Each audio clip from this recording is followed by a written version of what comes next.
সকালে পৌঁছলাম ঝাকু মন্দির।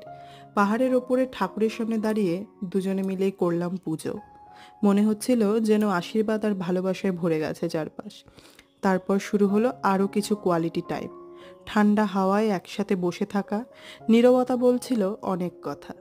হঠাৎ আবার দেখা মিলল এক ছোট্ট বাদরের। আমরা কিনে দিলাম একটা ফ্রুটি। আর তারপর রোপওয়েতে ফেরা। নিচে তাকিয়ে মনে হচ্ছিল যেন পাহাড়কে বিদায় জানাচ্ছি। একটু মন খারাপও হচ্ছিল। হঠাৎ এক দম্পতি এগিয়ে এসে বলল, আমরা একটা ছবি তুলে দেব। আর সেই মুহূর্তটা হয়ে রইল এক চিরকালীন স্মৃতি।